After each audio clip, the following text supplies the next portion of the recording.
ദൈവത്തിന് മഹത്വം. നമ്മുടെ പ്രതിദിന ആഹാരം ഡിസംബർ 26. നിങ്ങൾ ഭയപ്പെടുമ്പോൾ. യഹോവയുടെ ദൂതൻ അവന് പ്രത്യക്ഷനായി, അല്ലയോ പരാക്രമശാലിയേ, യഹോവ നിന്നോടുകൂടെയുണ്ട് എന്ന് അവനോട് പറഞ്ഞു. ന്യായാധിപന്മാരുടെ പുസ്തകം 6-ാം അധ്യായം 12-ാം വാക്യം. എനിക്ക് ഒരു മെഡിക്കൽ ചെക്കപ്പ് ക്രമീകരിച്ചിരുന്നു. എനിക്ക് സമീപകാലത്ത് ആരോഗ്യ പ്രശ്നങ്ങളൊന്നും ഉണ്ടായിരുന്നില്ലെങ്കിലും ഈ സന്ദർശനത്തെ ഞാൻ ഭയപ്പെട്ടു.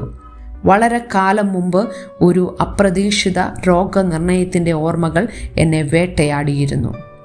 ദൈവം എന്നോടൊപ്പമുണ്ടെന്നും ഞാൻ അവനെ വിശ്വസിക്കണമെന്നും എനിക്കറിയാമായിരുന്നെങ്കിലും എനിക്ക് ഭയം തോന്നി. എൻ്റെ ഭയത്തിലും വിശ്വാസമില്ലായ്മയിലും ഞാൻ നിരാശനായി. ദൈവം എപ്പോഴും എന്നോടൊപ്പമുണ്ടെങ്കിൽ എനിക്ക് എന്തിനാണ് ഇത്ര ഉത്കണ്ഠ തോന്നുന്നത്? ഒരു പ്രഭാതത്തിൽ അവൻ എന്നെ ഗിദെയോൻ്റെ കഥയിലേക്ക് നയിച്ചുവെന്ന് ഞാൻ വിശ്വസിക്കുന്നു. പരാക്രമശാലി എന്ന് വിളിക്കപ്പെട്ട ഗിദെയോൻ മിദ്യാന്യരെ ആക്രമിക്കാനുള്ള തൻ്റെ നിയോഗത്തെക്കുറിച്ച് ഭയപ്പെട്ടു.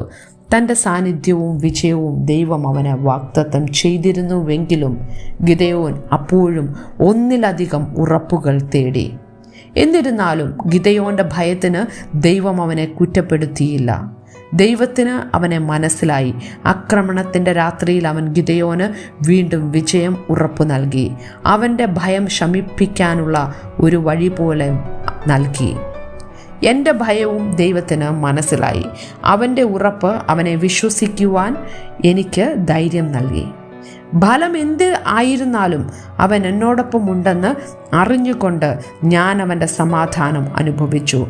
അവസാനം എൻ്റെ പരിശോധനയിൽ പ്രശ്നമൊന്നും കണ്ടെത്തിയില്ല. നമ്മുടെ ഭയം മനസ്സിലാക്കുകയും തിരുവെഴുത്തുകളിലൂടെയും ആത്മാവിലൂടെയും നമുക്ക് ഉറപ്പു നൽകുകയും ചെയ്യുന്ന ഒരു ദൈവം നമുക്കുണ്ട്. ഗിദെയോനെ പോലെ നമുക്കും അവനെ നന്ദിയോടെ ആരാധിക്കാം. ചിന്തിക്കുക, എന്തെല്ലാം ഭയങ്ങളും വെല്ലുവിളികളുമാണ് നിങ്ങൾ നേരിടുന്നത്? ദൈവം നിങ്ങളോടൊപ്പം ഉണ്ടെന്നും നിങ്ങളെ സഹായിക്കാൻ ആഗ്രഹിക്കുന്നുവെന്നും അറിയുന്നത് എങ്ങനെ നിങ്ങളെ സഹായിക്കും? ദൈവത്തിന് മഹത്വം.